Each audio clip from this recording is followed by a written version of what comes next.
एक गांव में एक बुजुर्ग महिला निवास करती थी, जो अपनी गहरी भक्ति और पूजा पाठ के लिए जानी जाती थी। वह प्रभु के भजन कीर्तन में लीन रहती थी। उसके जीवन में किसी प्रियजन का अभाव था। उसके बेटे और बेटियां सब दूर थे। उसकी एकमात्र संतान, जो उसके लिए महत्वपूर्ण थी, एक गाय थी। वह गाय की सेवा भावना में समय व्यतीत करती और जब समय मिलता तब प्रभु की स्तुति करती। गांव में जब भी पूजा या कोई धार्मिक आयोजन होता, वह अवश्य शामिल होती। उसकी भगवान के प्रति अपार श्रद्धा थी। हालांकि उसके जीवन में सुख दुख का चक्र हमेशा बना रहता है। एक दिन उसकी प्रिय गाय अचानक बीमार हो गई और कुछ समय बाद वह इस संसार से चल बसी। यह समाचार सुनकर बुजुर्ग महिला का हृदय टूट गया। उसने बहुत आंसू बहाए और अपनी प्रिय गाय के लिए हर संभव प्रयास किए, परंतु वह जानती थी कि जो एक बार चला जाता है वह कभी वापस नहीं आता। अब उसके लिए अपने जीवन का गुजारा करना कठिन हो गया था। वह अपनी गाय के दूध बेचकर और गोबर से उपले बनाकर घर का खर्च चलाती थी, लेकिन अब यह सब खत्म हो गया। इस बुजुर्ग महिला का नाम लीलावती था। उसके पड़ोस में एक औरत थी जिसका नाम कलावती था। कलावती के पास 2 गायें थी जो हमेशा उसके घर के बाहर बंधी रहती थी। लीलावती ने देखा कि कलावती गाय के गोबर का उपयोग नहीं कर रही थी, इसलिए उसने विचार किया कि क्यों न गोबर इकट्ठा करके उपले बनाकर बेचकर अपने जीवन का गुजारा किया जाए। इस तरह उसने कलावती के गोबर को उपयोग में लेना शुरू किया। लेकिन कलावती को जब यह पता चला कि लीलावती उसके गोबर का इस्तेमाल कर रही है, तो उसे जलन हुई। उसने अपनी गायों को घर के अंदर बांधना शुरू कर दिया और लीलावती को गोबर लेने से मना कर दिया। लीलावती बहुत दुखी हुई। उसने कुछ दिनों तक भूखी प्यासी रहकर प्रभु से प्रार्थना की। तभी उसे याद आया कि गांव में एक साहूकार है जिसके पास कई गायें हैं। उसने साहूकार से पूछा कि क्या वह उसके गोबर को ले जा सकती है, तो साहूकार ने सहर्ष अनुमति दे दी। अब लीलावती साहूकार के पास जाती और गाय के गोबर को लाकर उपले बनाती और उन्हें बेचकर अपना गुजारा करती। इसी बीच कलावती की जलन और बढ़ती गई। एक दिन साहूकार की एक गाय बीमार हो गई। उसने उस गाय के इलाज में बहुत पैसे खर्च किए, लेकिन गाय ठीक नहीं हो रही थी।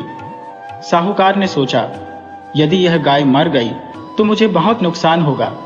इसके इलाज में खर्चा हो गया है और अगर यह मर गई तो मुझे और भी ज्यादा खर्च करना पड़ेगा। साहूकार के मन में चिंता और निराशा घर कर गई। उसकी समस्याएं बढ़ती गईं और वह समझ नहीं पा रहा था कि इस स्थिति से कैसे निपटा जाए। इसी बीच लीलावती की भक्ति और मेहनत ने उसे एक नई राह दिखाई। लीलावती ने साहूकार की गाय का ध्यान रखने का निश्चय किया। उसने साहूकार से कहा, आपकी गाय का ध्यान रखने का मेरा यह सौभाग्य है। मैं इसे अपने प्रेम से ठीक करने की कोशिश करूंगी।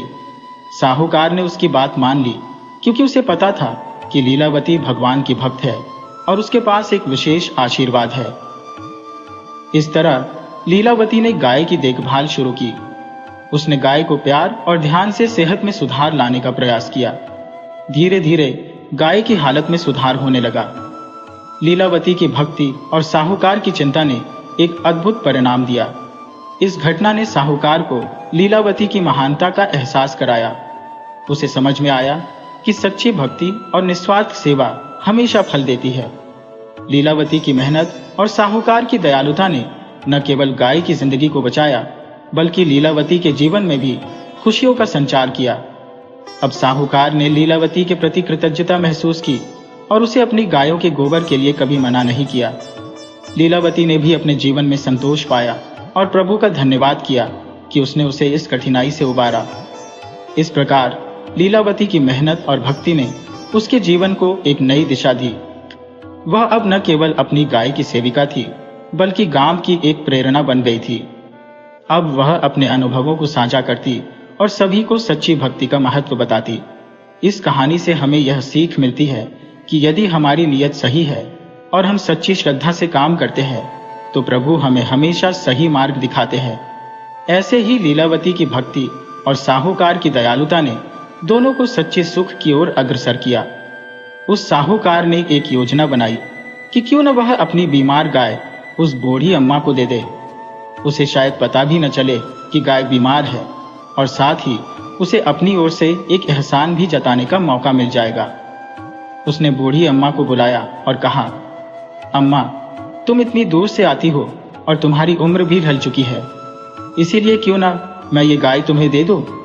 तुम इसके उपले बनाना और जो भी दूध निकले उसका उपयोग करना, इससे तुम्हारा गुजारा चल जाएगा और मुझे तुमसे कोई पैसे भी नहीं चाहिए। साहूकार ने राहत की सांस ली, यह सोचकर कि अब वह बीमार गाय से भी छुटकारा पा लेगा। बूढ़ी अम्मा गाय को पाकर बहुत खुश हुई। वह गाय को अपने आंगन में लेकर आई और उसे एक पेड़ के नीचे बांध दिया। अब वह रोज प्रभु का भजन करती और पूरी श्रद्धा से गाय की सेवा करने लगी। उन्हें इस बात का बिल्कुल भी अंदाजा नहीं था कि गाय बीमार है। वह गाय का दूध निकालती और सबसे पहले उस दूध का भोग माता रानी को लगाती। केवल भोग लगाने के बाद ही वह खुद खाना खाती। अम्मा की सच्ची लगन और सेवा से कुछ ही दिनों में गाय पूरी तरह से ठीक हो गई। धीरे धीरे गाय का दूध भी बढ़ने लगा।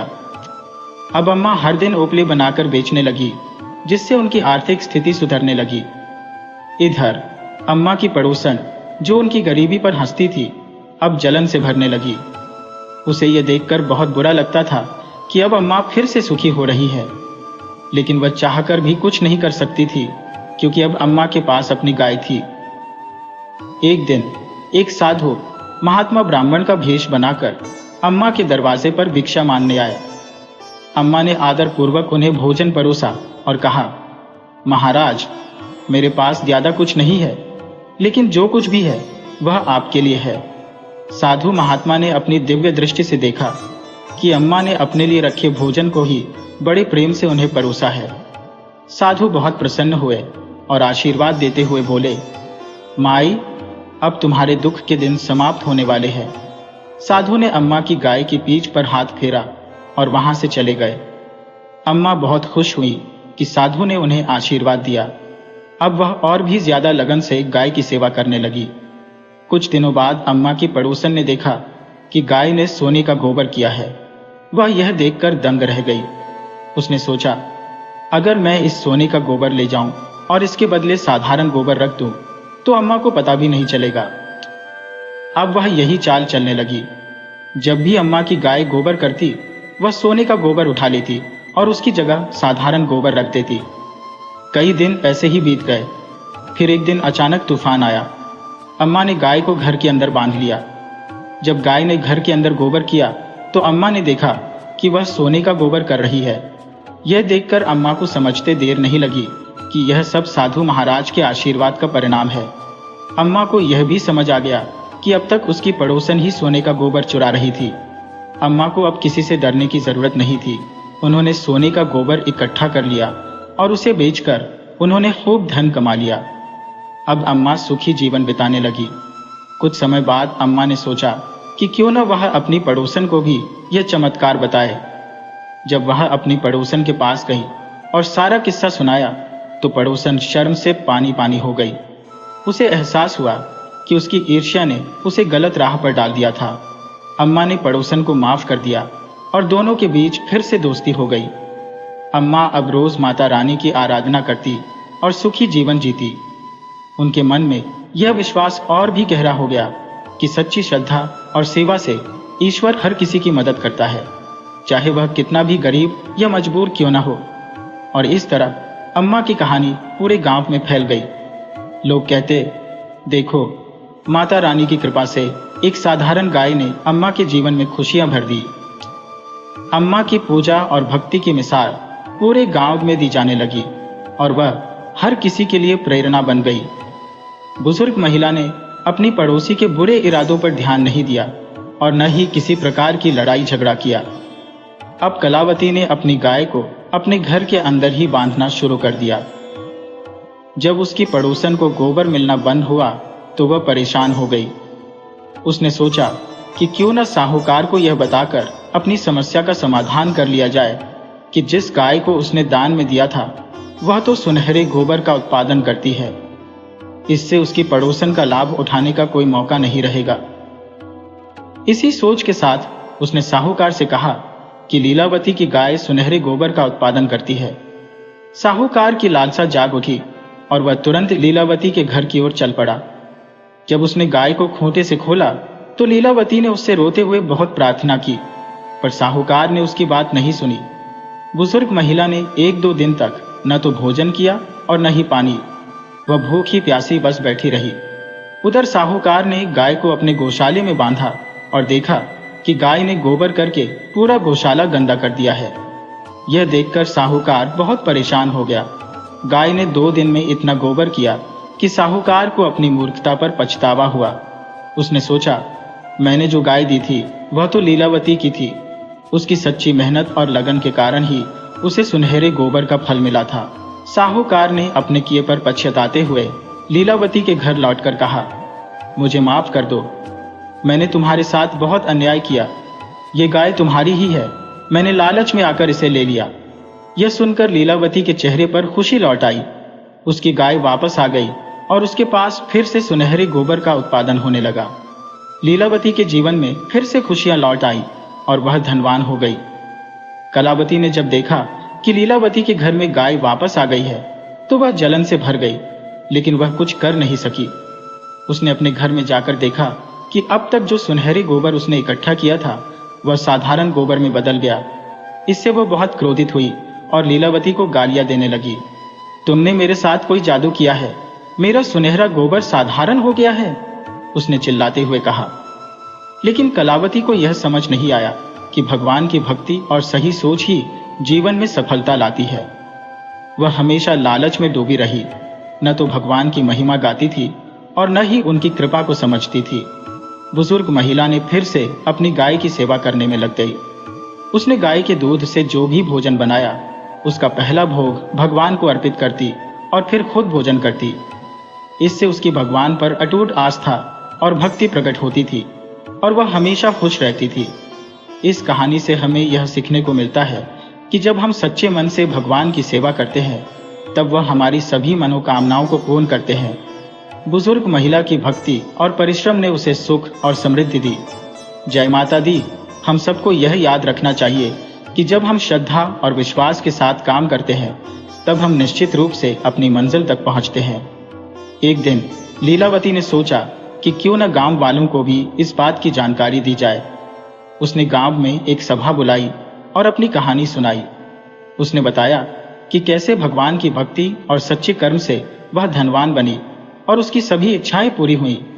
गांव के लोग उसकी बात सुनकर प्रेरित हुए। उन्होंने समझा कि सच्ची श्रद्धा और सेवा का फल हमेशा मीठा होता है। इस प्रकार लीलावती की कहानी ने पूरे गांव को एक नई राह दिखाई और सभी ने मिलकर भगवान की भक्ति करने का निश्चय किया। इस प्रकार लीलावती की भक्ति ने न केवल उसका जीवन बदला बल्कि पूरे गांव के लोगों को भी सही मार्ग पर लाया। अब वे सभी एक साथ मिलकर पूजा पाठ करते थे और अपने जीवन को संतोषपूर्वक व्यतीत करते थे। प्रभु की कृपा से अब सबके जीवन में खुशियां बिखरी हुई थी। इस प्रकार लीलावती की कहानी एक प्रेरणा बन गई जो आज भी लोगों के दिलों में अमिट छाप छोड़ती है। तो चलिए अब हम सुनते हैं धरती माता की एक पुरानी और प्रेरणादायक कथा। एक बार एक छोटे से गांव में बुढ़िया माई अपने बेटे, बहू और नन्हे नन्ही पोता पोतियों के साथ निवास करती थी। उसका परिवार बड़ा खुशहाल और संपन्न था। बुढ़िया माई एक धार्मिक और निष्ठावान महिला थी। उसने अपने जीवन के हर पड़ाव पर हर व्रत और उपवास को बड़े अनुशासन के साथ निभाया था। न सिर्फ व्रत किए बल्कि उन व्रतों का विधिपूर्वक उद्यापन भी किया जिसमें उसने अपने रिश्तेदारों और सगे संबंधियों को आदर पूर्वक बुलाकर भंडारा कराया था। बुढ़िया माई ने अपनी भांजियों और बेटियों को भी स्नेह से मारा भरा यानी उपहार दिए और जितने भी धार्मिक अनुष्ठान थे वे सभी पूरे किए। उसका प्रतिदिन का नियम था कि वह सुबह उठकर स्नान करने के बाद राधा कृष्ण मंदिर में जाकर दर्शन करती। रास्ते में जो भी उसे सबसे पहले मिलता उसे राम राम बोलकर आशीर्वाद देती और कुछ भेंट स्वरूप दिया करती। इसके साथ ही वह गायों को रोटी खिलाती, कुत्तों को भी खाना देती और चिड़ियों और कबूतरों को दाना पानी डालती। सब कुछ बड़ी शांति से चल रहा था, पर एक दिन उसकी 6 बहुओं और बेटों ने अलग रहने का निर्णय लिया। वे सब अपनी माँ के पास आए और बोले, माँ, हम अब अपने परिवार के साथ अलग रहना चाहते हैं। बुढ़िया माई ने बड़ी शांति से कहा, जैसा तुम सबको सही लगे करो, पर याद रखना यह निर्णय बिना झगड़े और बिना किसी कड़वाहट के हो। तुम्हारे पिता की भी यही इच्छा थी कि तुम सब अपने अपने हिस्से के साथ आगे बढ़ो। छाहो बेटे अपने हिस्से के साथ अलग हो गए, लेकिन सबसे छोटा बेटा और उसकी पत्नी उसी पुश्तैनी मकान में मां के साथ रहने लगे। बुढ़िया माई ने अपने सबसे छोटे बेटे से भी कहा, बेटा यदि तू भी अलग रहना चाहता है तो अपना हिस्सा लेकर अलग हो सकता है। पर बेटे ने विनम्रता से कहा, मां मुझे कहीं नहीं जाना है, मुझे आपके आशीर्वाद और साथ की जरूरत है, मैं यहीं रहूंगा। बुढ़िया माई अपने पुराने नियमों के साथ जीवन जीती रही। रोज सुबह उठकर स्नान करती, मंदिर जाती और गाय, कुत्ते, चिड़ियों को खाना देती। लेकिन एक दिन ऐसा आया जब छोटा बेटा बीमार पड़ गया। कई दिनों तक वह काम पर नहीं जा सका और धीरे धीरे घर में राशन खत्म हो गया। बुढ़िया माई समझदार थी। उसने अपनी बहू से कुछ नहीं मांगा और अपनी 2 रोटियों में से एक के 4 टुकड़े करके एक हिस्सा गाय को, एक कुत्ते को और बाकी चिड़ियों कबूतरों को दे देती। वह अपने बेटे से अब कोई आर्थिक मदद की उम्मीद भी नहीं करती थी, क्योंकि उसे पता था कि बेटा काम पर नहीं जा पा रहा है। इस कारण वह उससे एक का अर्थात छोटा सा उपहार या कुछ पैसे भी मांगना बंद कर चुकी थी। एक दिन उसकी पड़ोसन उससे मिलने आई। बुढ़िया माई की बहू ने उसकी पड़ोसन के लिए चाय और नाश्ता लाकर रखा, लेकिन पड़ोसन ने विनम्रता पूर्वक इनकार कर दिया। वह बोली, नहीं बहू, आज मेरा धरती माता का व्रत है, इसलिए मैं कुछ भी नहीं खाऊंगी।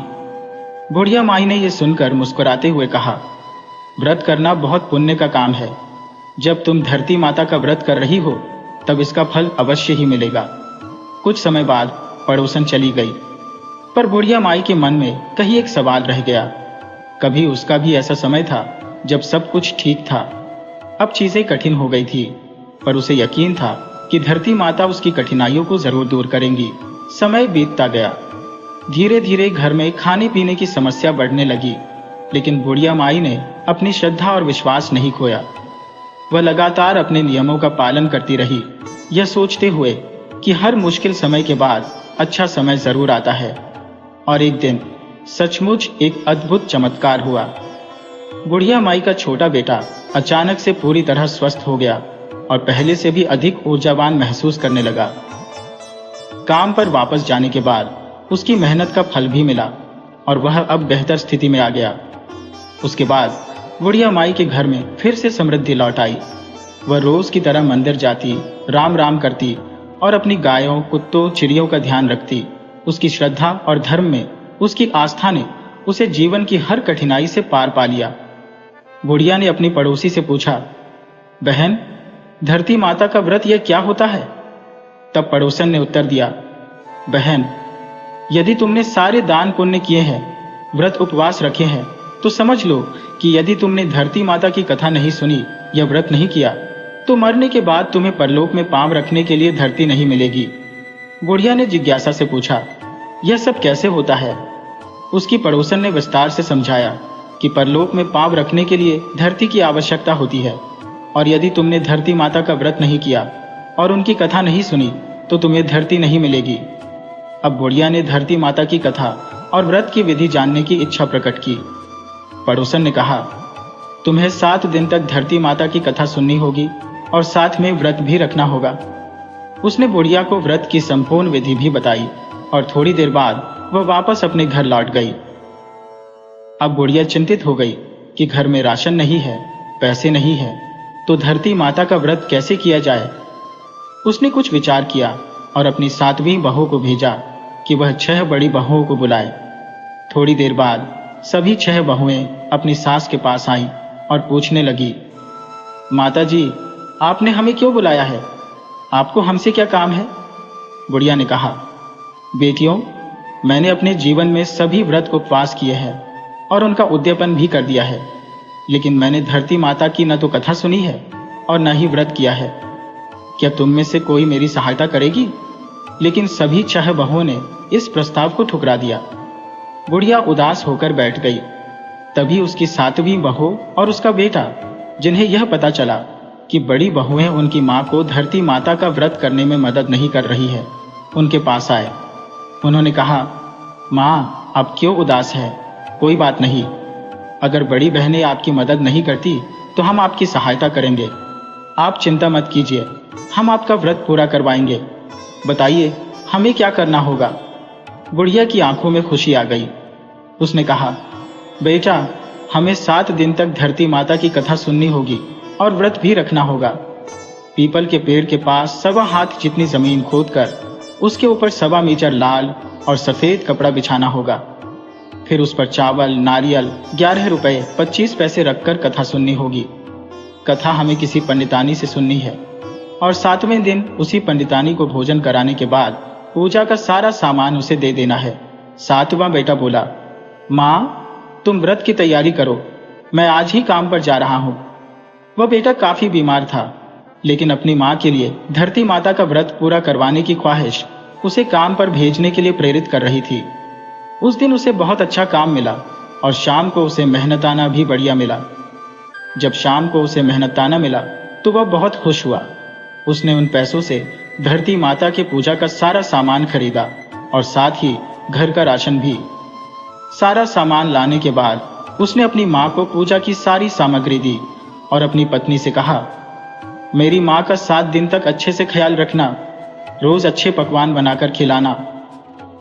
दूसरे दिन बहू ने सास के नहाने के लिए पानी गर्म किया।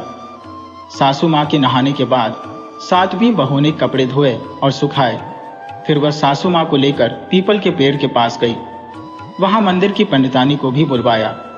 उन्होंने 1.25 हाथ जितनी भूमि खोदी, उसके ऊपर लाल और सफेद कपड़ा बिछाया, रोली का छीजा दिया और उस पर चावल, नारियल तथा 11 रुपए 25 पैसे रखकर पंडितानी से कथा सुनी। इसके बाद 7वीं बहू ने अपनी सास का हाथ पकड़कर वापस घर ले आई। घर आने के बाद उसने अपनी सास को चाय पिलाई और फिर घर का सारा काम किया। पति को काम पर भेजा और शाम को तीनों ने व्रत खोला। इस प्रकार 7वीं बहू ने अपनी सास की बहुत सेवा की। 7वें दिन उसी पंडितानी को, जिसे उन्होंने 7 दिन तक कथा सुनाई थी, उन्हें भोजन कराया।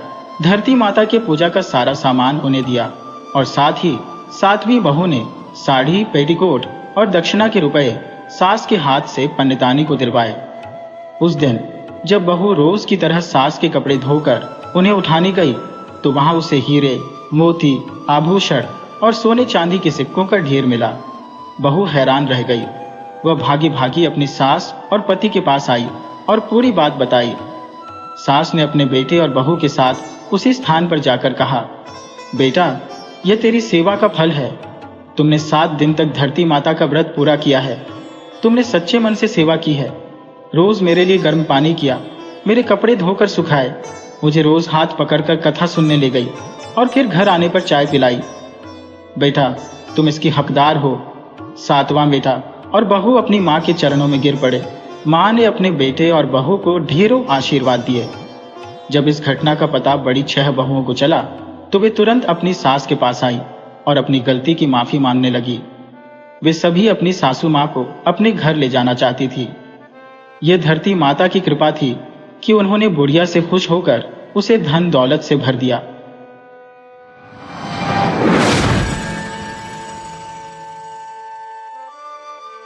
राधिका एक छोटे से गांव में अपने माता पिता और भाई बहनों के संग निवास करती थी। राधिका के माता पिता खेत खलिहान में मेहनत मजदूरी करते थे और गायों पालते थे। सब बच्चे अपने माँ बाप के कामों में हाथ बटाते थे। राधिका पर श्री कृष्ण की विशेष कृपा थी। अगर किसी का कोई भी काम पूरा नहीं होता और अगर राधिका श्री राधा कृष्ण जी के मंदिर जाकर पुष्प अर्पित कर उनसे विनती करती तो वह कार्य अवश्य संपन्न हो जाता। गांव के चारों ओर बस खुशहाली ही खुशहाली थी। गांव वाले इस समृद्धि का श्रेय राधिका को देते थे। वह पूरे गांव की बेटी थी और सभी की लाडली थी। चैत्र मास के प्रथम दिन, जो कि हिंदू नव वर्ष का आरंभ होता है, पूरे गांव वाले राधा कृष्ण के मंदिर में एकत्रित होकर पूजा करते थे। राधिका पुष्प अर्पित कर भगवान से निवेदन करती थी कि यह नया वर्ष सभी के लिए मंगलमय हो। सच में उस वर्ष हर किसी का जीवन सुख समृद्धि से भर जाता था। चाहे कितनी भी बड़ी विपत्ति क्यों ना आ जाए, गांव का बाल भी बांका नहीं होता था। ऐसा लगता था मानो स्वयं श्री कृष्ण उस गांव की रक्षा कर रहे हो। अब वह गांव राधिका के नाम से ही पहचाना जाने लगा था। हर दृष्टि से गांव में सुख शांति का वास था। राधिका उस गांव की जान थी। इसके पीछे एक वजह यह थी कि बहुत समय पहले उस गांव में एक भीषण महामारी फैली थी। ऐसा प्रतीत होता था कि कोई भी जीवित नहीं बचेगा, परंतु जिस दिन राधिका का जन्म हुआ वह महामारी ऐसे गायब हो गई मानो कभी थी ही नहीं। गांव में चारों ओर खुशहाली छा गई, सभी रोग मुक्त हो गए, जीवन में उमंग आ गई। तभी से गांव वालों ने राधिका को क्षीरधारानी का अवतार मान लिया और तभी से हर शुभ कार्य की शुरुआत राधिका से ही होने लगी। यदि गांव में किसी के घर बच्चे का जन्म होता तो छठी के दिन पहली खीर राधिका को ही खिलाई जाती थी। राधिका उस खीर को मंदिर में भगवान को अर्पित कर नवजात के स्वास्थ्य की मंगल कामना के लिए थोड़ा सा अंश उसके मुंह में डालती थी। अगर किसी को चोट लग जाती तो राधिका का लगाया हुआ हल्दी का लेप चमत्कारी तरीके से घाव भर देता था, और यदि कोई मरणासन्न अवस्था में होता तो उसे राधिका के हाथ से लगाया हुआ गंगा जल और तुलसी का एक कण दिया जाता। गांव वालों का विश्वास था कि यह अंतिम ग्रास उन्हें मुक्ति दिलाएगा और स्वयं श्री राधा कृष्ण उन्हें लेने आएंगे। राधिका के गांव में आगमन के बाद वहां की सुबह और शाम सुरीली और पावन हो गई थी। वह प्रातः ब्रह्म मुहूर्त में यमुना किनारे जाकर श्री राधा कृष्ण मंदिर के कपाट खोलकर पूजा अर्चना करती थी। उसकी मधुर आवाज में गाए गए आरती और भजन से समूचे गांव में दिव्यता की लहर फैल जाती थी। राधिका की मधुर आवाज से गांव का हर बाशिंदा नींद से जाग उठता और धीरे धीरे मंदिर की ओर खिंच चला आता। मंदिर के पास पेड़ों पर बैठी चहचहाती चिड़ियाएं भी अपनी आवाज से उस आरती में सुर मिला देती, जिससे आरती की मधुरता और बढ़ जाती और पूरा माहौल भक्तिमय और सुरीला हो जाता। ठीक इसी तरह शाम को भी राधिका जब मंदिर में पूजा अर्चना करके भजन गाती और फिर मंदिर के कपाट बंद करती तो पूरा गांव एक अजीब सी शांति और सुकून महसूस करता। गांव का जीवन बड़े ही सरल और सहज तरीके से चल रहा था। संध्या पूजन के बाद सभी बच्चे अपने अपने खेलों में मशगूल हो जाते, जिससे गांव में रौनक और चहल पहल बनी रहती। गांव में एक ही स्कूल था जो 12वीं तक की पढ़ाई की सुविधा देता था। उसके बाद की पढ़ाई के लिए बच्चों को शहर का रुख करना पड़ता था। जब भी किसी का बच्चा 12वीं कक्षा पास करता और शहर के कॉलेज में दाखिले का फॉर्म भरता तो उसके माता पिता राधिका के पास आकर उससे श्री कृष्ण से प्रार्थना करने को कहते कि उनके बच्चे का दाखिला हो जाए। राधिका खुशी खुशी उनकी बात मान लेती थी। गांव के कई बच्चे शहर में पढ़ाई पूरी करके नौकरी कर रहे थे और सुखी जीवन बिता रहे थे। वे लोग छुट्टियों में अपने गांव आते और राधिका का बहुत आभार व्यक्त करते थे। राधिका का बड़ा भाई विनोद भी अगले साल 12वीं पास करके शहर जाने वाला था। उसका छोटा भाई 11वीं में था और बहन रीता 10वीं कक्षा में पढ़ रही थी। राधिका खुद 9वीं में थी।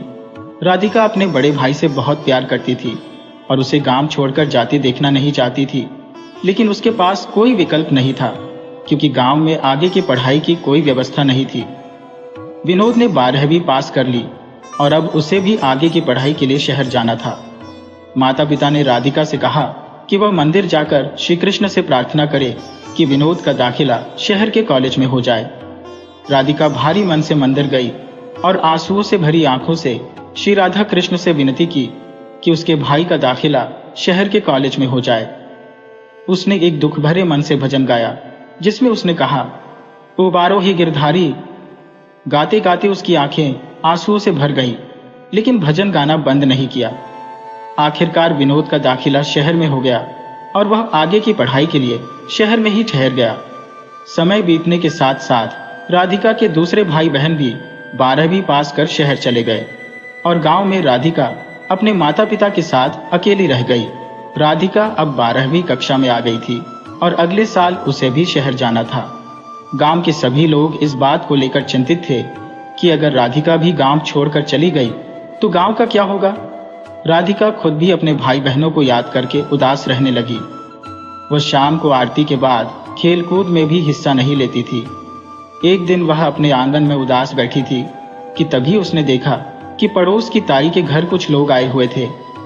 राधिका ताई के घर गई तो ताई ने उसे बुलाया और कहा, आओ बेटी राधिका, देखो कौन आया है। मेरी बहन और उनका परिवार यहाँ आया है। जीजा जी काम के सिलसिले में बाहर गए हैं, तो बहन अपने बच्चों को लेकर यहाँ आ गई है। अब ये सब यही रहेंगे। आओ मिलो इनसे। देखो, इनकी 2 बेटियां हैं, रेखा और माला, और बेटा रोहित। इनका भी दाखिला विद्यालय में करवाना है। राधिका सबसे मिली और फिर घर वापस आ गई। अगले दिन जब वह स्कूल गई तो देखा कि वे तीनों बच्चे भी वहां आए हुए थे। राधिका उनसे मिली और जल्दी ही उनकी दोस्ती हो गई। अब वे लोग रोज शाम को साथ खेलने लगे, जिससे राधिका का मन थोड़ा हल्का होने लगा। लेकिन बीच बीच में उसे अपने भाई बहनों की याद आ ही जाती थी। एक दिन खेल खेल में राधिका ने उनसे पूछा, तुम्हें अपने गांव की याद नहीं आती?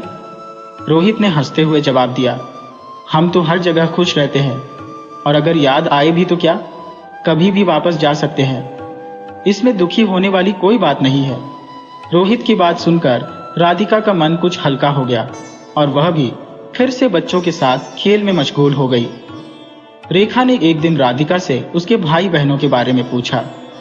राधिका ने उसे बताया कि वे सब उच्च शिक्षा के लिए शहर जा चुके हैं और उसकी यादों में उनकी कमी बहुत खलती है।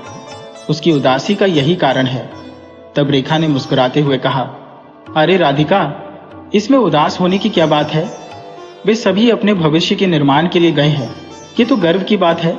देखो, मेरे पिताजी भी काम के सिलसिले में बाहर गए हैं, लेकिन हम बिल्कुल भी चिंतित नहीं होते। जब वे काम के लिए बाहर गए हैं तो उन्हें भी हमारी चिंता सताएगी अगर हम यहाँ परेशान रहेंगे। जो होना है वह होकर रहेगा। हमारे दुखी होने से कुछ नहीं बदलने वाला। अगर हम परेशान रहेंगे तो हमारे आसपास के लोग भी प्रभावित होंगे। इसलिए हमें हमेशा खुश रहना चाहिए और खुशियों को बांटना चाहिए। रेखा की बातें सुनकर राधिका के चेहरे पर हल्की मुस्कान आई और उसे महसूस हुआ कि सही ही तो कह रही है। दोनों की दोस्ती गहरी हो गई और अब वे दोनों, रेखा और राधिका, एक साथ मंदिर में पूजा करती, एक साथ विद्यालय जाती और शाम को भी मंदिर में पूजा अर्चना के बाद खेलती। समय बीतते बीतते राधिका ने 12वीं की परीक्षा पास कर ली और उसने शहर के कॉलेज में दाखिले का फॉर्म भर दिया। यह खबर सुनकर राधिका के चेहरे पर खुशी की चमक आ गई। आखिरकार वह भी शहर जाकर अपने सपनों को साकार करने वाली थी। जब यह बात गांव वालों को पता चली तो वे परेशान हो गए। राधिका के बिना उनका गांव अधूरा सा लगने लगा। सभी ने राधिका से अनुरोध किया कि वह गांव न छोड़े, लेकिन यह संभव नहीं था। राधिका के बड़े भाई विनोद को भी शहर में नौकरी मिल गई थी, इसलिए राधिका और उसके माता पिता को भी शहर जाना तय हुआ। राधिका की परीक्षा का परिणाम आया और उसका दाखिला शहर के कॉलेज में हो गया। अब पूरा परिवार शहर जाने की तैयारी करने लगा। वह दिन भी आ गया जब राधिका और उसके माता पिता गांव को हमेशा के लिए छोड़कर शहर जा रहे थे। विदाई के समय पूरा गांव बहुत भावुक था। सबने भारी मन से राधिका को विदा किया और कहा, बेटी अपना ख्याल रखना। राधिका जब गांव से विदा हो रही थी तो उसके मित्रों ने एक विदाई गीत गाया, छोड़ के हमको चली जाओगी और राधिका तुम बहुत याद आओगी। कैसे कटेंगे दिन, छलकेंगे हर पल ये नैना। राधिका आंसुओं के साथ अपने गांव को अलविदा कहकर शहर चली गई। शहर में राधिका ने एक अच्छे कॉलेज में दाखिला लिया और कुछ समय बाद उसका और उसके भाई बहनों का जीवन स्थिर हो गया। उनके माता पिता को शहर का जीवन कुछ खास पसंद नहीं आया। ऊंचे ऊंचे इमारतें, सड़कों पर गाड़ियों की भीड़ और हर तरफ दिखावा। गांव के ताजगी भरे माहौल के सामने शहर का जीवन बिल्कुल भी नहीं भाता था। वहां खेतों की ताजी सब्जियां मिलती थी, जिन्हें गांव में तोड़कर तुरंत बना लेते थे, लेकिन यहाँ सब्जियां महंगी और बासी मिलती थी। एक दिन उनके माता पिता ने अपने बच्चों से पूछा, बच्चों हम शहर क्यों आए हैं? हमें समझ नहीं आ रहा, लोग यहाँ क्यों रहना पसंद करते हैं? गांव में तो कितना सुख था, खुले खुले खेत, साफ हवा, अपनापन, हर त्योहार बड़े धूमधाम से मनाया जाता था। यहाँ का पानी भी मीठा नहीं है। तुम लोग सुबह काम पर जाते हो, रात को थक कर लौटते हो। ये कैसी जिंदगी है? आखिर लोग शहर के इस भाग दौड़ वाले जीवन को क्यों पसंद करते हैं? ये सुनकर राधिका के भाई बहनों ने अपने माता पिता को समझाया कि यही जीवन की दौड़ है, जहां हमें खुद को स्थापित करना है। और इसी दौड़ में हम सब शामिल हैं। उनके माता पिता भी धीरे धीरे इस बात को समझने लगे, लेकिन फिर भी उनके मन में गांव की यादें हमेशा ताजा रही। विनोद बोला, आप लोग नहीं समझ पाओगे, कोई बात नहीं। अगर आपको शहर में मन नहीं लग रहा तो आप लोग वापस गांव जा सकते हो, लेकिन पहले हम सबकी शादी तो हो जाने दो। ये सुनते ही उसके माता पिता खामोश हो गए। विनोद के पिता बोले, अच्छा, अब हमें तुम्हारी और यश के विवाह की तैयारी करनी चाहिए। तुम दोनों बताओ, तुम्हें गांव की कन्या चाहिए या शहर की? विनोद ने बेबाकी से जवाब दिया, पिताजी, हमें शहर की कन्या चाहिए। गांव की कन्या शहर में एडजस्ट नहीं कर पाएगी और यहाँ दोनों को मिलकर रोजगार भी करना पड़ता है। विनोद के पिता ने कहा, ठीक है बेटे, तो बताओ कन्या कैसे ढूंढेंगे? विनोद ने मुस्कुराते हुए कहा, शहर में तो कन्याएं कंप्यूटर के माध्यम से ढूंढी जाती हैं। यह सुनकर राधिका के पिता हैरान रह गए और बोले, बेटा, ये सब तो हमें नहीं आता। अगर तुम्हें आता है तो खुद ही देख लो। गांव में तो हम अपनी जात बिरादरी में ही रिश्ते खोजते हैं, सब एक दूसरे को अच्छी तरह जानते हैं। अगर तुम्हारा शहर का कंप्यूटर भी ऐसा ही करता है तो हमें कोई आपत्ति नहीं है। तुम्हें जो ठीक लगे करो, हमें तो बस तुम्हारी शादी करनी है, फिर हम अपने गांव लौट जाएंगे। हाँ, अमृता और राधिका के लिए भी किसी अच्छे घर का रिश्ता देख लेना, क्योंकि वे भी शहर में ही नौकरी कर रही है और यही रहना चाहेंगी। जितना जल्दी हो सके ये काम निपटा दो। विनोद ने कंप्यूटर पर चारों के विवाह के लिए विज्ञापन डाल दिया। बहुत से प्रस्ताव आने शुरू हो गए। विनोद ने एक लड़की को पसंद किया और उसका विवाह उसी से कर दिया गया। किंतु विवाह के बाद विनोद ने अपने माता पिता से कहा, पिताजी, अब हम इस घर में नहीं रह सकते। घर छोटा है और सभी के लिए पर्याप्त जगह नहीं है। हम अलग रहेंगे। माता पिता ने भी सहमति जताई। कोई बात नहीं बेटा, जैसा तुम्हें सही लगे। विनोद अपनी पत्नी को लेकर अलग घर में चला गया। यश का भी विवाह एक उपयुक्त कन्या के साथ हो गया।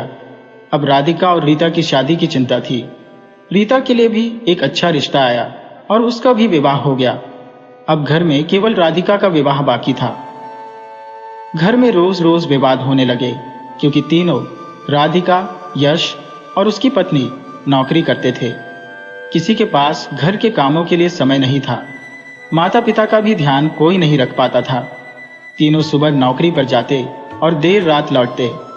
माता पिता पूरे दिन अकेले रहते और बहुत परेशान हो गए थे। उन्हें समझ नहीं आ रहा था कि क्या करें। वे चाहते थे कि जल्द से जल्द राधिका का विवाह हो जाए और फिर वे दोनों अपने गांव वापस चले जाए। घर के रोजमर्रा के कामों को लेकर राधिका और यश की पत्नी में झगड़ा होने लगा। राधिका गांव के संस्कारों में पली बड़ी थी, इसलिए उसका आचरण धार्मिक था। वही यश की पत्नी आधुनिक विचारों की थी। उसका पहनावा भी मॉडर्न था। वह सिर पर पल्ला नहीं रखती थी और साड़ी पहनना उसे पुराना लगता था। वह खुले विचारों की थी, इसलिए चाहती थी कि कोई उसे घर के काम या समय पर आने जाने के लिए न टोके। राधिका भी अब दुखी रहने लगी थी। जब वह सुबह सुबह उठकर पूजा करती तो यह यश की पत्नी को नागवार गुजरता। वह कहती, मैं देर रात तक जागी हूँ और राधिका की सुबह की आवाज़ें मुझे परेशान करती है। राधिका जब सुबह सुबह खाना बनाती तो उसमें भी कमियां निकाली जाती। माता पिता की सेवा करना भी उसे पसंद नहीं था। वह कहती, कोई नर्स या आया रख लो, मैं पहले ही ऑफिस का काम करके थक जाती हूँ। यश और विनोद को राधिका के दुख की कोई चिंता नहीं थी। विनोद अलग घर में था और यश अपनी पत्नी के साथ मस्त रहता था। शहर में रहने के लिए विनोद ने लोन लिया था, जिसकी हर महीने किस्त चुकानी पड़ती थी। माता पिता बहुत परेशान थे। उन्हें समझ नहीं आ रहा था कि इस नए जीवन से कैसे निपटें।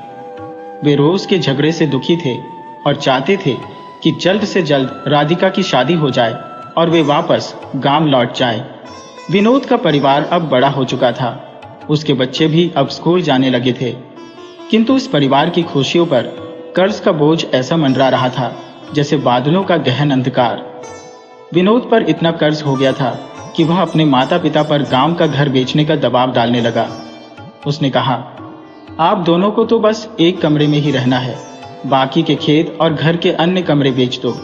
उन पैसों से मेरा कर्ज भी उतर जाएगा और राधिका की शादी भी हो जाएगी, वरना हमारे पास राधिका की शादी के लिए एक भी पैसा नहीं है।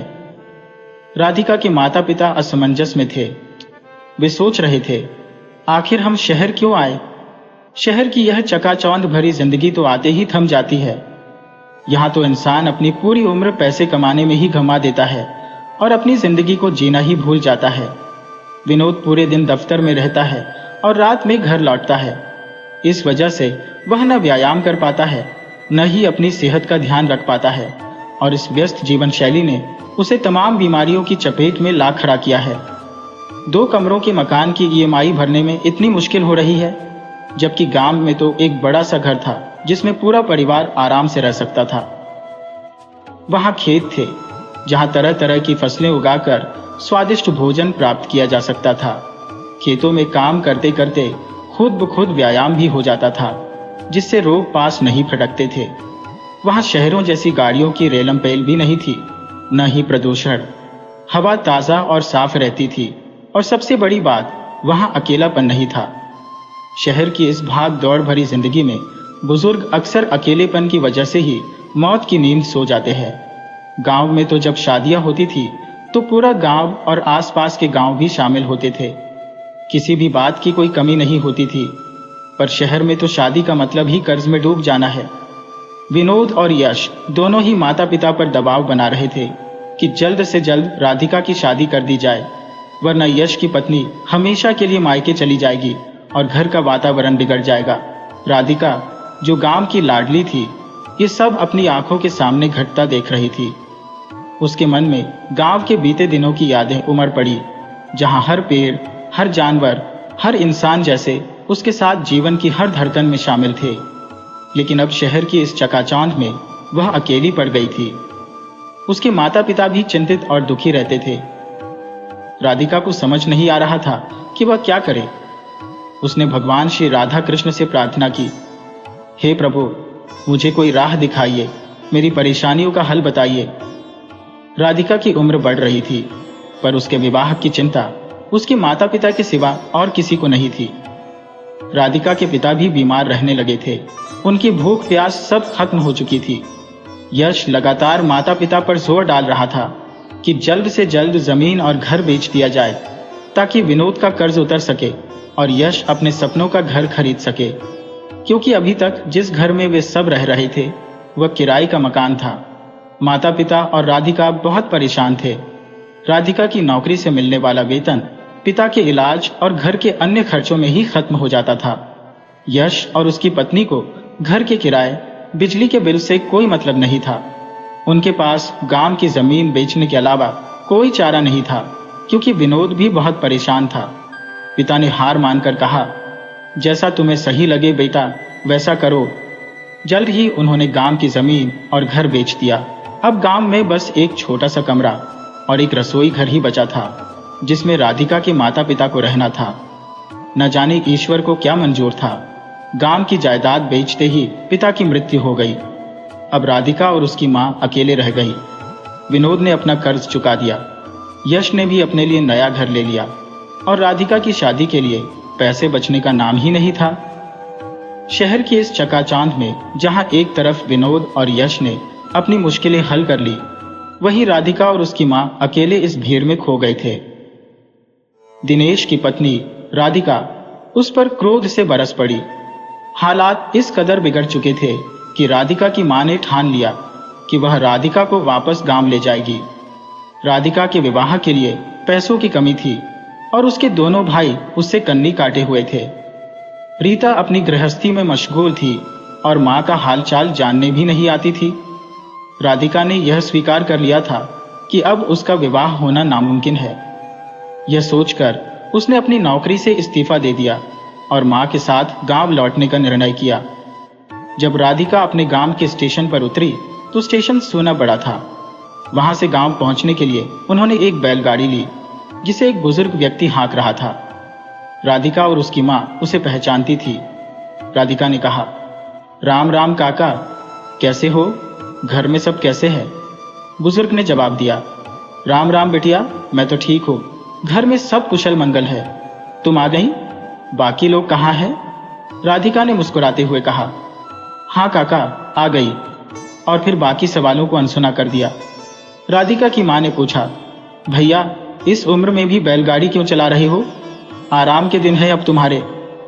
काका ने दुख भरी हंसी हंसते हुए कहा, क्या बताऊं भाभी, अब सब कुछ पहले जैसा नहीं रहा। याद है जब आप लोग गांव छोड़कर जा रहे थे, तब राधिका ने श्री राधा कृष्ण से प्रार्थना की थी। याद है राधिका बिटिया? राधिका ने सिर हिलाते हुए कहा, हाँ काका याद है। मैंने प्रार्थना की थी कि शहर जाने के बाद कोई भी श्री राधा कृष्ण के मंदिर में आकर शहर जाने की मन्नत मांगे तो उसकी मुराद पूरी हो।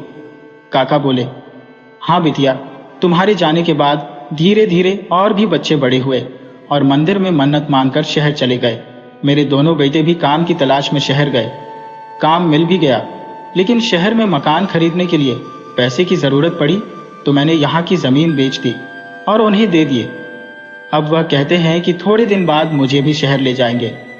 पत्नी तो रही नहीं, अकेला बचा हूँ। जब तक शहर नहीं जाता तब तक बैलगाड़ी चलाकर अपना गुजर बसर कर लेता हूँ। गांव तो अब सूना पड़ गया है, कुछ ही परिवार बचे हैं। धीरे धीरे सब शहर चले जाएंगे। गांव अब किसे अच्छा लगता है, आराम तो शहर में ही है। राधिका चुपचाप आसपास का दृश्य देखने लगी। काका ने पूछा, वैसे तुम वापस कैसे आई? राधिका की मां ने उत्तर दिया, मेरे पति की मृत्यु के बाद मन कहीं लगता नहीं भैया। मेरी तबीयत ठीक नहीं रहती और गांव आने का मन कर रहा था, इसलिए मैंने राधिका से कहा और वह मेरे साथ आ गई। काका ने कहा, अच्छा किया, इसी बहाने मंदिर में भजन कीर्तन होगा। क्यों राधा बिटिया, अभी भी पूजा करती हो या भूल गई? वैसे तुम्हारे जाने के बाद मंदिर की देखभाल करने वाला भी कोई नहीं बचा। सब अपने अपने कामों में व्यस्त हो गए। किसी का भी गांव में मन नहीं लगता। धीरे धीरे सभी शहर चले गए। राधिका काका की बातें सुनकर उदास हो गई। उसने किसी तरह खुद को संभाला और काका का ध्यान दूसरी बातों पर लगाया। उसे समझ नहीं आ रहा था कि वह क्या करे। शहर जहां वह रह नहीं सकती थी और गांव जहां वह अपनी मां के साथ आई थी, वह भी अब पहले जैसा नहीं रहा। काका ने आगे कहा, अब तो राधिका की शादी की उम्र हो गई है। बिटिया, जब शहर में विवाह करो तो मुझे भी बुलाना। शहर के विवाह कैसे होते हैं मैं भी देखना चाहता हूँ। मेरे दोनों पुत्रों ने शादी कर ली, लेकिन मुझे नहीं बुलाया। कोई बात नहीं, तुम्हारी शादी जरूर देखूंगा। मैं भी शहर देखना चाहता हूँ। शहर अच्छे होते होंगे, तभी तो जो भी वहां जाता है वापस नहीं आता। कभी कभी घूमने या जमीन जायदाद बेचने ही आते हैं और फिर हमेशा के लिए शहर में बस जाते हैं। शहर सच में गांव से अच्छे होते होंगे बिटिया। राधिका यह सुनकर चुप थी, क्योंकि वह तो शहर की सच्चाई देख चुकी थी और इसलिए ही गांव वापस आई थी।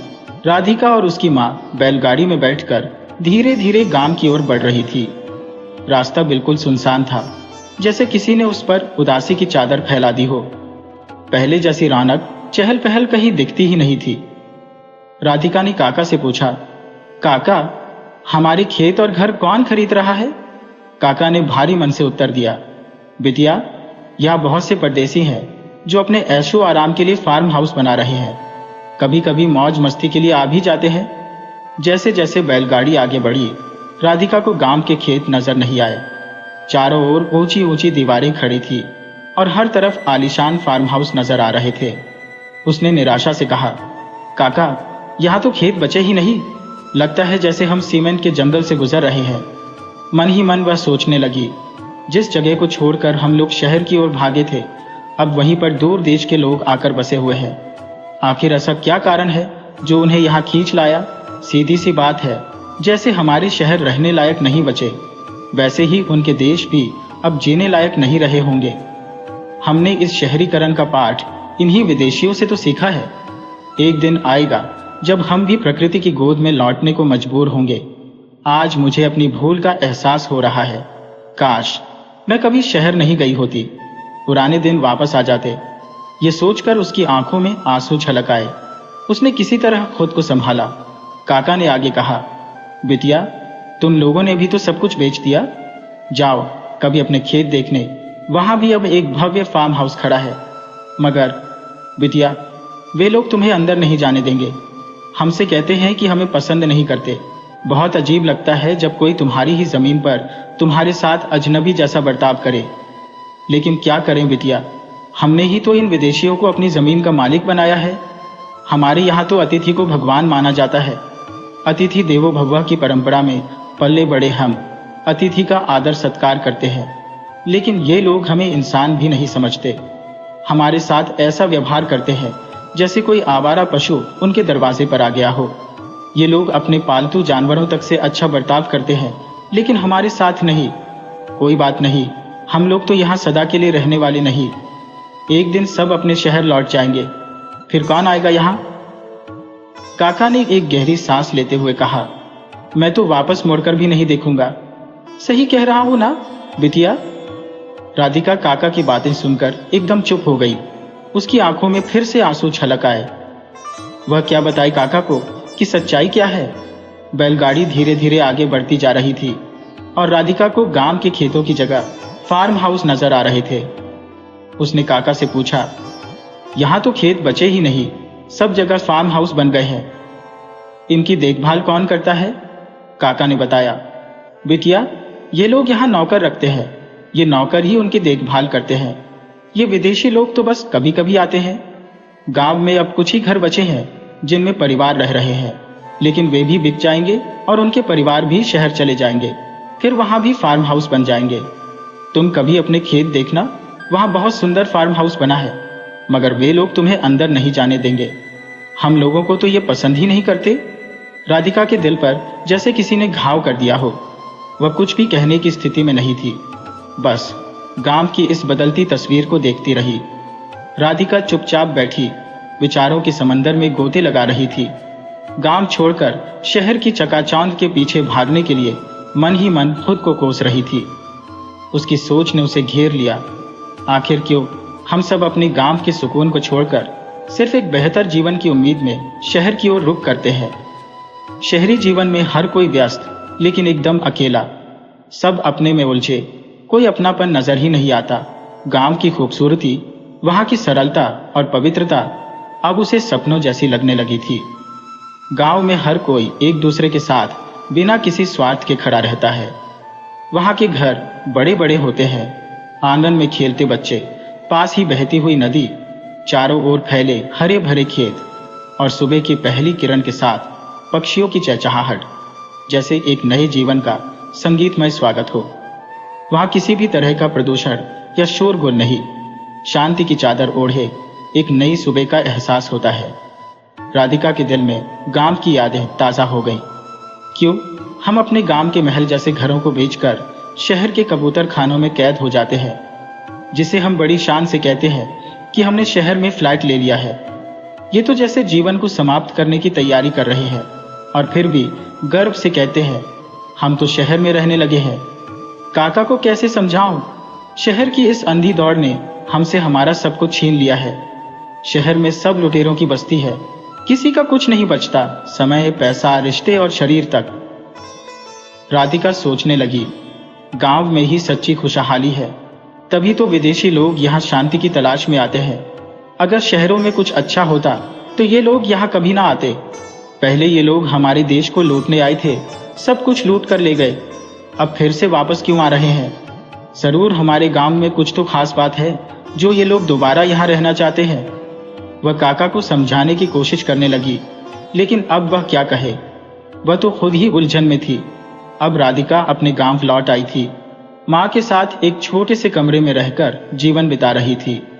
उसने श्री कृष्ण और राधा रानी से प्रार्थना की, हे प्रभु, अब गांव से कोई भी न जाए, सब यहीं पर लौट आए। शही, लेकिन अब वह कर भी क्या सकती थी? जो होना था हो चुका था। धीरे धीरे राधिका और उसकी माँ ने गांव में नई जिंदगी शुरू कर दी। जो घर परिवार बचे थे वे आपस में मिलने जुलने लगे, एक दूसरे के सुख दुख में फिर से साझीदार बनने लगे। राधिका ने अपनी पुरानी दिनचर्या को अपनाना शुरू कर दिया। मंदिर जाती, पूजा पाठ करती और राधा रानी से प्रार्थना करती। भगवान श्री कृष्ण और राधा रानी की कृपा से राधिका को गांव में ही एक अच्छा वर मिल गया। बिना किसी दहेज के राधिका का विवाह उस लड़के से हो गया और वह अपने पति के साथ गांव में ही रहने लगी। उसने अपनी माँ को भी साथ रख लिया, क्योंकि उसके दोनों भाई उससे बात नहीं करते थे और बहन अपनी ही दुनिया में मस्त थी। राधिका अपनी माँ के बुढ़ापे की सहारा बन गई थी। वह अपने सास ससुर की भी सेवा करती और पूरे गांव में उसकी संस्कारी छवि फिर से सबके दिलों में बस गई। अब राधिका ने गांव को फिर से बसाने की कोशिश शुरू कर दी। जहां भी उसे खाली जगह मिलती वह वहां कोई न कोई पेड़ लगा देती। वह गांव के लोगों से प्रार्थना करती, हे राधा रानी, जो लोग गांव छोड़कर गए हैं वे वापस आए और शहरों में खो न जाए। धीरे धीरे लोगों का पलायन रुकने लगा। कुछ लोग अपनी बची हुई खेती बाड़ी करने लगे और उन्हें भी समझ में आने लगा कि शहर और गांव में कितना फर्क है। दोस्तों, अगर आपको ये कहानी पसंद आई हो तो कृपया हमारे चैनल को सब्सक्राइब करें, वीडियो को लाइक करें और शेयर करें।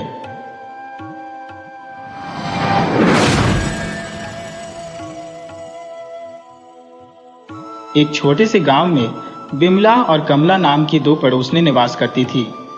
दोनों के बीच एक गहरा बंधन था, लेकिन बिमला के मन में कमला के प्रति एक छुपी हुई जलन थी। दोनों अवसान माता की पूजा में समर्पित थी, लेकिन बिमला हमेशा कमला से दिखावे की होड़ में लगी रहती थी। कमला का घर थोड़ा छोटा था, इसलिए बिमला अक्सर उसकी तिरछी बातें करती रहती थी। फिर भी वे एक दूसरे की सहेली थी और हमेशा साथ रहती थी। कमला के स्वभाव में विनम्रता भरी थी। वह सच्चे मन से भगवान की उपासना करती थी। जब भी किसी पड़ोस में काम होता, दोनों साथ मिलकर जाती। वे एक तालाब से पानी भरने के लिए एक साथ जाती थी और घर के काम में एक दूसरे का हाथ बटाती थी। फिर भी बिमला के मन में जलन का कीड़ा हमेशा सक्रिय रहता था। उसे यह देखकर चिढ़ होती थी कि लोग कमला को कितना पसंद करते हैं, जबकि वह खुद मुंहफट और झगड़ालू थी। बिमला हमेशा कड़वे बोल बोलती और दूसरों का दिल दुखाती।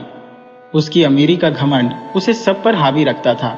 एक दिन जब कमला और बिमला तालाब पर पानी भरने गईं, तो रास्ते में उन्होंने एक पेड़ के नीचे एक वृद्धा को बैठे देखा।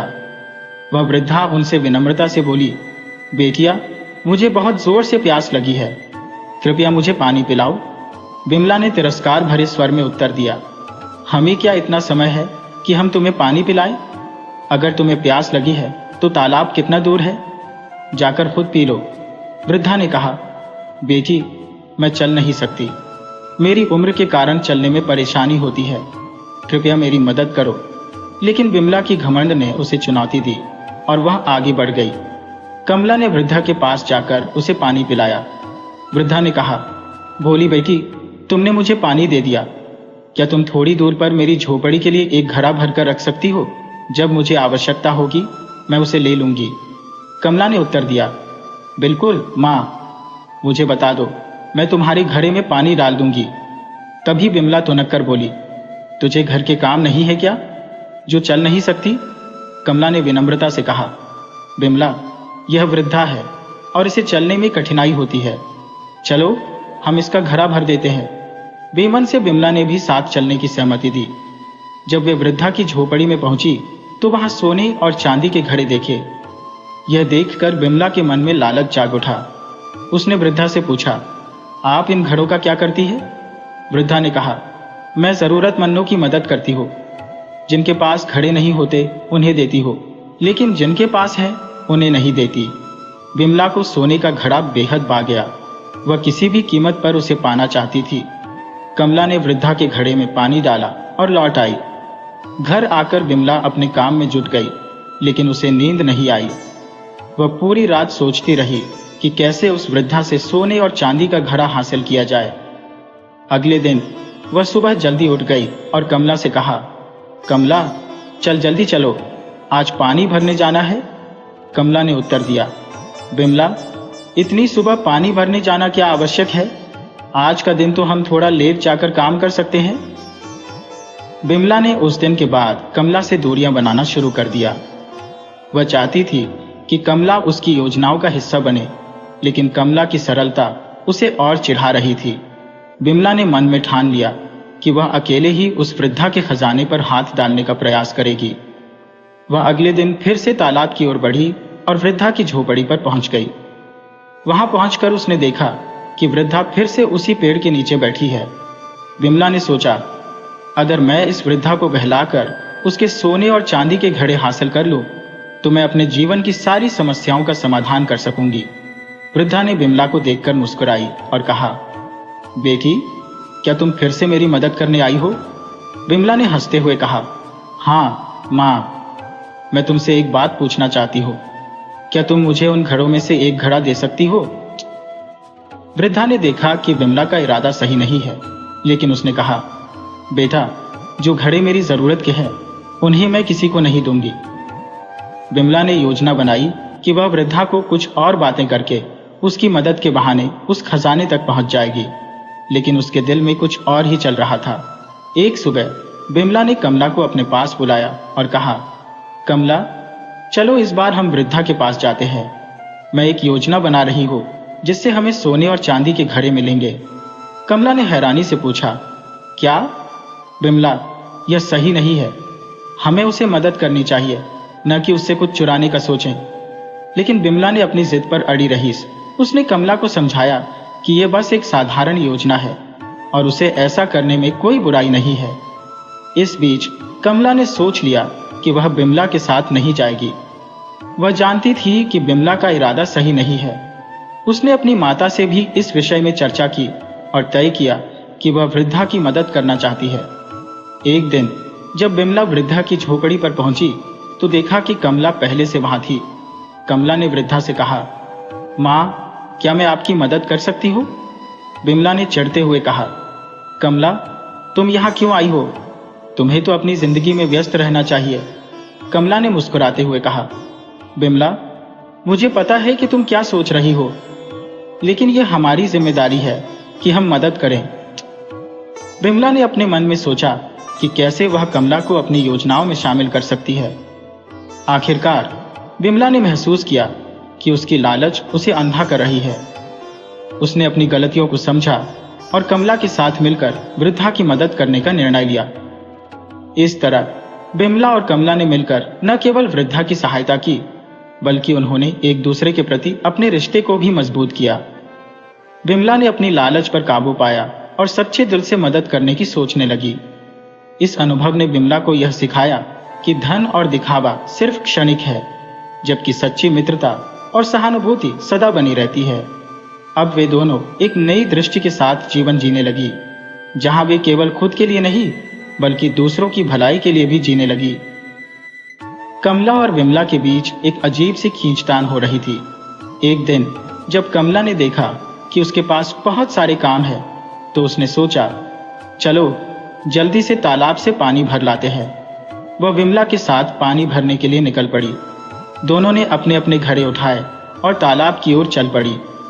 जब वे तालाब पर पहुंची तो विमला ने पहले से ही एक चालाक योजना बना रखी थी। उसने थोड़ा पानी के अंदर जाते हुए कहा, कमला, मेरा घड़ा पकड़ो, मुझसे यह उठ नहीं रहा है। कमला ने भी अपने घड़े को संभाले रखा था, लेकिन जब उसने विमला का घड़ा उठाने की कोशिश की तो उसका संतुलन बिगड़ गया। दोनों के घड़े जमीन पर गिर गए और टूट गए। विमला का पारा चढ़ गया। वह गुस्से से लाल होकर कमला को बुरा भला कहने लगी। कमला ने शांत रहते हुए कहा, विमला, इसमें मेरी क्या गलती है? मेरा घड़ा भी टूट गया है। चलो मेरे घर चलते हैं, मैं तुझे दूसरा घड़ा दे दूंगी।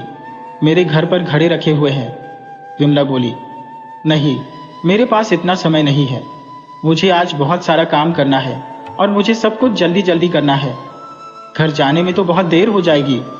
कमला ने सुझाया, चलो उस बूढ़ी माँ की झोपड़ी में चलते हैं जहां हम कल गए थे। वह कह रही थी कि जिसको घड़ा चाहिए वह ले सकता है। विमला ने तुरंत हामी भर दी। दोनों बूढ़ी माँ की झोपड़ी की तरफ चल पड़ी। जब वे झोपड़ी पहुंची, बूढ़ी माँ हंसते हुए बोली, आओ बेटी, क्या चाहिए? विमला जल्दी से बोली, बूढ़ी माँ, मेरा घड़ा टूट गया है। कमला ने इसे तोड़ दिया। कृपया मुझे एक नया घड़ा दे दीजिए। बूढ़ी माँ ने मुस्कुराते हुए कहा, अंदर कई घड़े रखे हैं, जाकर ले लो। विमला तुरंत अंदर गई और सोने का चमचमाता हुआ घड़ा उठा लिया। उसकी आंखों में लालच चमकने लगा। बूढ़ी माँ ने फिर कहा, कमला, तुम भी एक घड़ा ले लो। कमला ने नम्रता से कहा, नहीं माँ जी, मेरे घर में घड़ा है, मैं वहीं से ले लूंगी। लेकिन बूढ़ी माँ के बार बार कहने पर कमला ने भी एक मिट्टी का साधारण सा घड़ा उठा लिया। जब वे दोनों पानी भरकर वापस लौटने लगी, बूढ़ी माँ ने उन्हें एक आखिरी बात कही, ये घड़े साधारण नहीं है, इनमें गुप्त धन छिपा है, लेकिन तुम्हें वही मिलेगा जैसा तुम्हारा कर्म है। अगर अच्छे कर्म होंगे तो अच्छा फल मिलेगा और बुरे कर्म के साथ बुरा ही मिलेगा। विमला के मन में खुशी की लहर दौड़ गई। वह मन ही मन सोचे जा रही थी, मुझे सोने का घड़ा मिल गया है, अब मैं इसे बेचकर अमीर हो जाऊंगी। वह कमला को मूर्ख समझ रही थी। कमला तो झोपड़ी से मिट्टी का घड़ा उठा लाई, यही कारण है कि वह गरीब है। जब कमला अपने घर पहुंची और उसने पानी डालने के लिए घड़ा उठाया तो उसकी आंखें फटी की फटी रह गईं। मिट्टी के साधारण घड़े से सोने, चांदी, हीरे और मोती निकल रहे थे। वह चकित थी, लेकिन उसे समझ आया कि बूढ़ी माँ की बात सच थी, इंसान को उसके कर्मों का ही फल मिलता है। वहीं दूसरी ओर विमला अपने सोने के घड़े को देखकर बहुत खुश थी। वह मन ही मन सोचे जा रही थी, अब मैं इसे पिघलाकर जेवर बनवा लूंगी। लेकिन जैसे ही उसने घड़े को तोड़ने की कोशिश की, घड़ा खाली निकला। उसकी सारी उम्मीदें धूल में मिल गईं। कमला के अच्छे कर्मों ने उसे दौलत दी, जबकि विमला का लालच उसे ठग कर चला गया। अंत में यह समझ आई कि जीवन में सच्ची संपत्ति हमारे कर्म होते हैं, न कि बाहरी दिखावा। जब विमला और कमला ने देखा कि अचानक ऐसा क्या जादुई घटित हो गया, तो उनकी आंखें विस्मय से चौड़ी हो गईं। वहीं जब विमला ने अपने घर का पानी खाली करना शुरू किया, तो दूसरे घड़े से अजीबोगरीब कीड़े रेंगने लगे।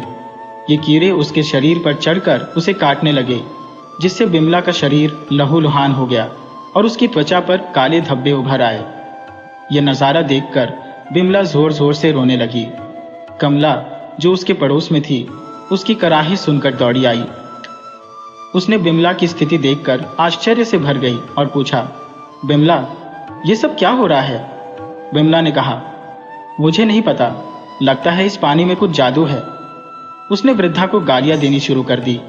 कमला ने विमला को शांत करते हुए कहा, इस तरह मत बोलो, शायद तुमने कुछ गलत किया होगा। देखो, मेरे घर में तो हीरे मोती निकल रहे हैं। ये सुनकर विमला और भी ज्यादा जलन महसूस करने लगी और फिर से बुढ़िया को गालियां देने लगी। उसकी पीड़ा बढ़ती जा रही थी। इस पर कमला ने सुझाव दिया कि चलो हम उस वृद्धा के पास चलते हैं और उनसे माफी मांगते हैं। मरता क्या न करता वाली स्थिति में विमला ने चलने का निर्णय लिया और उसी झोपड़ी की ओर बढ़ी जहां वे पहले मिली थी। लेकिन वहां जाकर देखा तो न तो झोपड़ी थी और न ही वृद्धा। यह देखकर वह चिल्लाने लगी। वह तुरंत वापस कमला के पास आई और बोली, वह तो जादूगरनी बूढ़ी थी जिसने कुछ जादू कर दिया, अब यहां उसका कोई निशान नहीं है। कमला ने उसे समझाते हुए कहा, तुम्हें समझना चाहिए, वह कोई देवी शक्ति थी जिसे तुम पहचान नहीं पाई। तुम उनसे माफी मांगो, क्योंकि भगवान दयालु होते हैं। विमला ने फिर से मन्नत मांगी, अगर मैं ठीक हो जाऊं तो मैं अवसान माता की पूजा करूंगी। तभी वही बूढ़ी महिला फिर से प्रकट हुई और बोली, विमला, ये सब तुम्हारे कर्मों का फल है, जैसा कर्म वैसा फल। कमला ने भी बूढ़ी महिला के पैर छुए और आशीर्वाद लिया। विमला भी झुककर उनसे माफी मांगने लगी। वृद्धा, जो साक्षात अवसान माता थी, उन्हें दर्शन देकर अंतर्ध्यान हो गई। विमला की स्थिति में सुधार हुआ और उसने बड़ी धूमधाम से पूजा का आयोजन किया। अब उसके घर में फिर से सुख और शांति लौट आई। कमला भी अमीर हो गई, लेकिन उसने अपने स्वभाव को नहीं बदला। दोनों समय समय पर पूजा करती रही। एक दिन विमला ने देवी से प्रार्थना की, अवसान माता, जैसे तुमने कमला को दिया वैसे हमें भी दीजिए।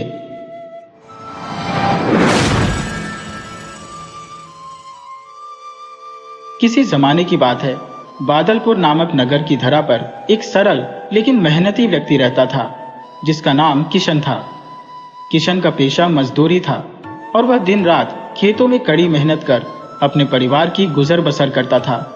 इस नगर के चारों ओर घने जंगल और ऊंचे ऊंचे पहाड़ फैले हुए थे। इन जंगलों में डाकू और लुटेरे बसे हुए थे, जो अक्सर रात के अंधकार में नगर पर हमला बोलते थे। नगरवासियों का जीवन इन लुटेरों से त्रस्त था। उनकी हर मेहनत की कमाई लुटेरों द्वारा छीन ली जाती थी। एक रात एक धनवान सेठ नगर में आ पहुंचा। वह काफी देर रात का समय था और आगे का सफर जारी रखना सुरक्षित नहीं था। उसने एक छोटे से घर के दरवाजे पर दस्तक दी। यह घर किशन का था। किशन दरवाजा खोलते ही विनम्रता से बोला, सेठ जी, आप मेरे घर पर आराम से रात गुजार सकते हैं, इसे अपना ही घर समझिए। किशन ने घर में जो भी साधारण भोजन उपलब्ध था वही सेठ के सामने रखा और सोने की व्यवस्था कर दी। आधी रात के समय अचानक बाहर शोर शराबा हुआ। जिससे सेठ की आंखें खुल गईं। उसने देखा कि किशन बेचैन होकर कमरे में इधर उधर चक्कर काट रहा था, हाथ में एक पोटली दबाए हुए। सेठ ने परेशान होकर पूछा, किशन, क्या हुआ? क्यों इतने घबराए हुए हो? किशन ने चिंतित स्वर में उत्तर दिया, सेठ जी, गांव पर लुटेरों ने हमला बोल दिया है। मैंने बड़ी मेहनत से कुछ पैसे बचाए हैं जो मैंने अपनी बेटी की शादी के लिए रखे थे। मुझे डर है कि ये लुटेरे कहीं ये रुपए न छीन ले जाएं। आप ही कोई उपाय बताइए। सेठ थोड़ी देर सोचता रहा, फिर बोला, घबराने की जरूरत नहीं है, जल्दी से एक गड्ढा खोदकर अपनी पोटली को उसमें छिपा दो। किशन ने तुरंत सेठ की सलाह मानी और एक गड्ढा खोदकर अपनी पोटली उसमें छिपा दी। कुछ ही देर बाद लुटेरों का दल किशन के घर में घुस आया। उनका सरदार गरजते हुए बोला, अपनी जान की सलामती चाहते हो तो जो भी धन है उसे मेरे हवाले कर दो, वरना सबकी जान खतरे में पड़ जाएगी। किशन ने घबराकर अपनी मजबूरी बताई और घर की पूरी तलाशी लेने के लिए सरदार ने अपने आदमियों को हुक्म दे दिया। तभी जैसे ही लुटेरे किशन के घर में तलाशी शुरू करने वाले थे, सेठ ने तुरंत हस्तक्षेप करते हुए कहा, आप लोग क्यों तलाशी ले रहे हैं? मैं आपको बताता हूं कि इसने अपना धन कहां छिपाया है। उसने सामने की ओर इशारा किया और कहा, इस जमीन को खोदिए। लुटेरों ने सेठ की बात मानकर जमीन खोद डाली। कुछ समय बाद उन्हें एक पोटली मिली जिसमें किशन का धन छिपा हुआ था। लुटेरों ने वह पोटली निकाल ली और किशन को खूब खरी खोटी सुनाने लगे। इसके बाद लुटेरे वहां से चले गए। अब किशन को सेठ पर शक होने लगा।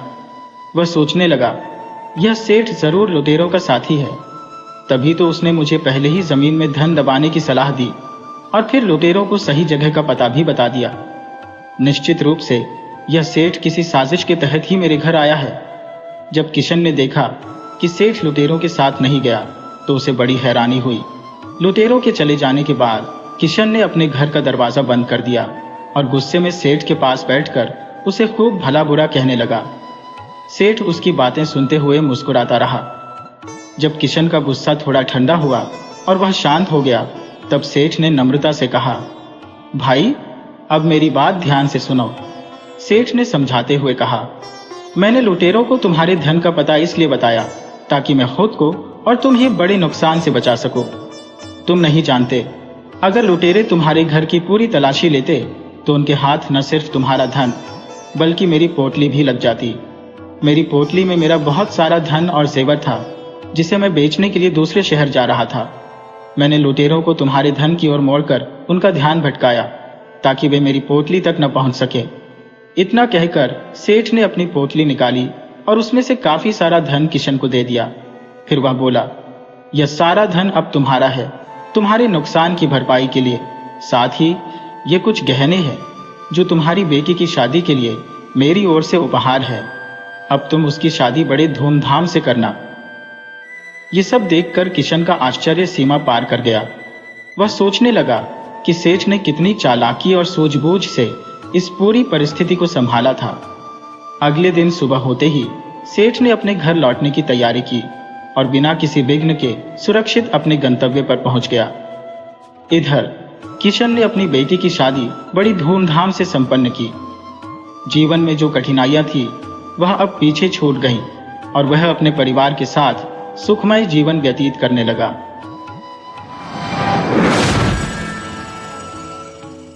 वीडियो अच्छी लगे हो तो इसे लाइक करें और ऐसी ही मज़ेदार कहानियों के लिए चैनल को सब्सक्राइब करें और बेल आइकन दबाएं।